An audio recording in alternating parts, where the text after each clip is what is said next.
Yo, what is up guys? It is Renegon Eagle here, back again for yet another video. So today, as you can tell by the title and thumbnail of this video, I'm going to be talking about if you should start a manga collection or if you should read manga at all.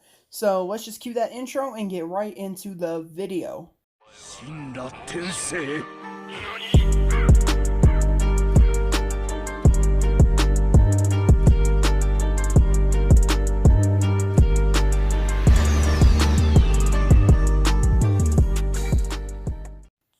Okay, so as we all know, for the most part, the manga is most of the time always better than the anime, unless the anime doesn't have a manga and is based off of a light novel, aka Devil's a Part-Timer, ReZero, stuff like that. So, just getting it out of the way, addressing that, most of the time the manga is better than the anime.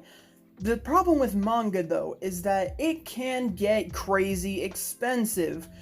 All the manga that I have on my shelf, there's a video on my channel that you can go and watch talking about it. It's easily over like $700 worth of manga.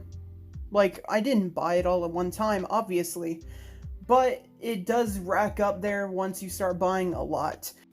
So that is a con, but a pro on top of that con is that a lot, and I mean a lot, of manga can be bought in box sets. Most of the manga I have accumulated are in box sets. I have Bakuman 1 through 20, that was from a box set, actually my first box set. I know there are 3 box sets for One Piece, and I think it covers all the way up to volume 70 something, I do believe. Naruto has 3 box sets, covers the entire series. Let's see, what else? Death Note has an all-in-one edition, all 12 volumes in one book. There's a lot of pros and cons about that, but like I'm saying, you can get a lot of manga for a very small price. For an example, a normal volume of manga is about $10 US. So, say Tokyo Ghoul, it has its own box set. The box set is only $90. So, if you were to buy each one of the volumes for Tokyo Ghoul, it would run you upwards of $170-ish because Tokyo Ghoul is more expensive than the normal manga. So you're really getting like 8 volumes for free, if you think about it like that.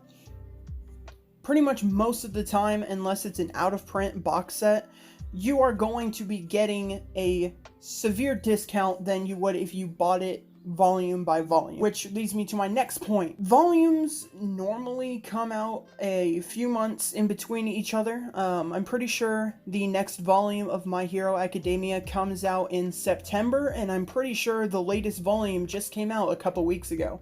So there's a pretty big gap between each volume, so it's not like you're spending $10 like every other week.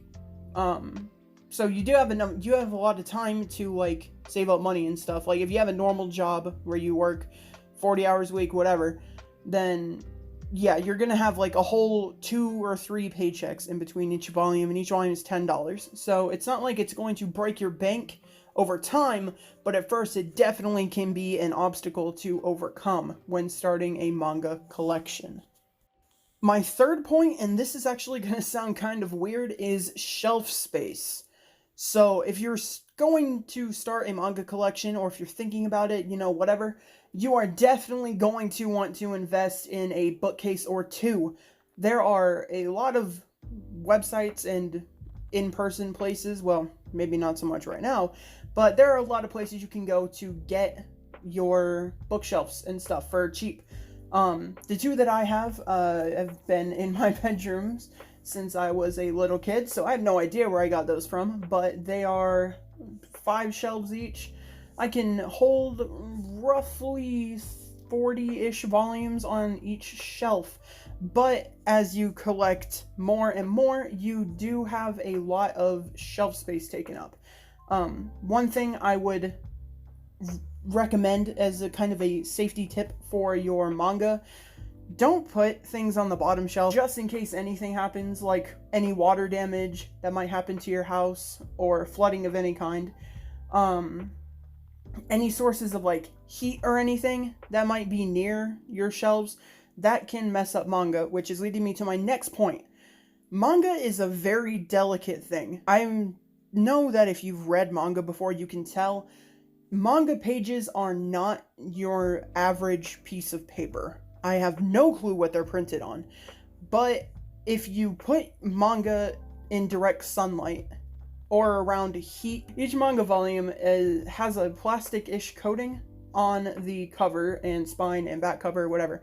So if you put them toward enough heat, that can start to peel off, and if you put them in direct sunlight, the UV rays from the sun will make your manga pages turn yellow. I will try to put an example of it up on the screen right now. So, as you can see, one of them has been in the sun, and the other one has been aimed away toward the sun.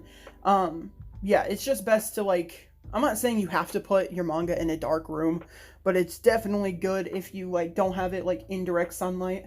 Like, don't put it on a wall that is just beaming with sunlight, or else your manga will just get yellow. That's more of just an appearance kind of thing, more than it is value. But, yeah, let's get into the next point. And my final point here, and this is another one about price, is that you can get a lot of manga for very cheap. Basically, you could just go on eBay right now, say you want to buy Naruto. You can go and look up Naruto manga lot, and there are a lot of people who are just wanting to get rid of their manga, and most of them sell it for a very reasonable price. When I was first starting my manga collection way back in 2018, I was looking up Naruto manga lots and stuff like that, and if I can find a picture of it, I'll try and pop it up on screen. But from what I remember, it was like 15 volumes or something like that, and keep in mind Naruto is $10 a volume. So 15 volumes would be $150 US, but this dude was selling it for like 70. And stuff like that, it's pretty much like it's a steal kind of thing. Like if you want to build a manga collection, you definitely shoot for stuff like that if you can find it. And if you just can't, like you utterly cannot find it anywhere, that's when you go volume by volume. Another good thing about manga is that you're always going to be ahead of the anime if you read the manga. Like, at least for My Hero Academia and Dr. Stone. My Hero Academia's manga is about 3 seasons ahead of what the anime is going to be at. So, if I had to give my best estimate, the stuff that we're seeing in My Hero Academia's manga right now would hypothetically be like season 8.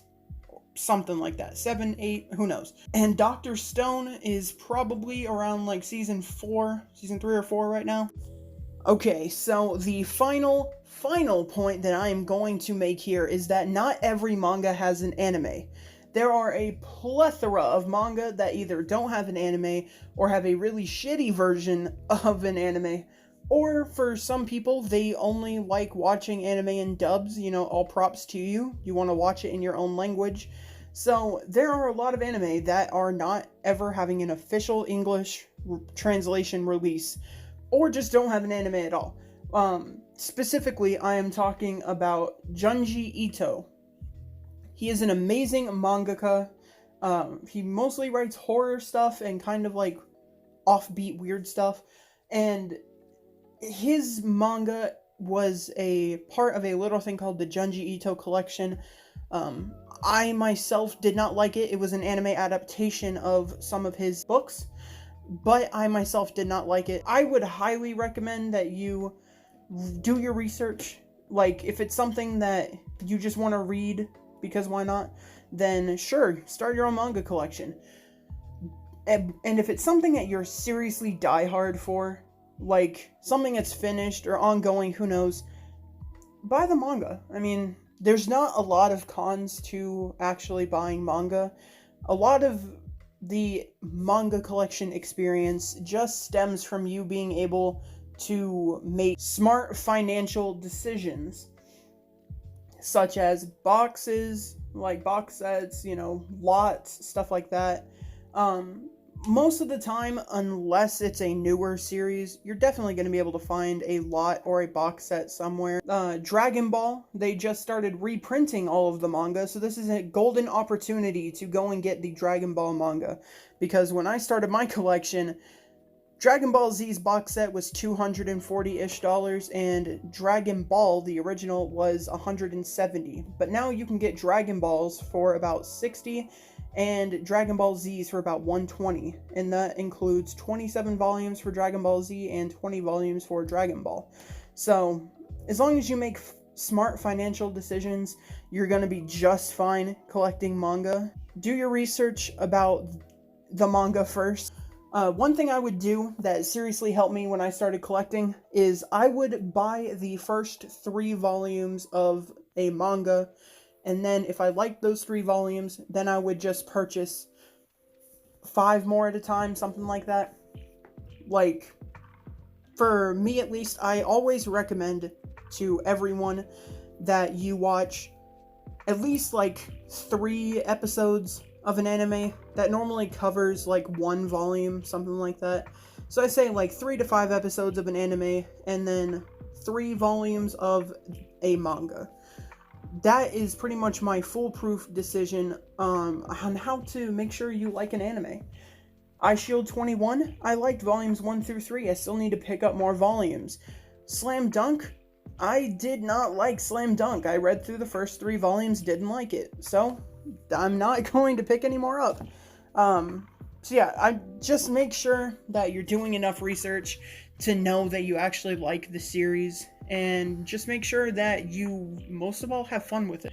So, just take it easy, sit back and relax, and enjoy the ride as you slowly accumulate more. Yeah, that's pretty much all I have to say here. I hope you found this video interesting and somewhat helpful. Let me know what you guys think in the comments section down below this video. Let me know if you guys are thinking about starting your own manga collection, or if you already have one, then tell me if I did a good job talking about it, and let me know anything that you would want to add to this video. Anyway, I am Renegon Eagle. Comment, like, definitely subscribe, and I will see you all in my next video. Bye.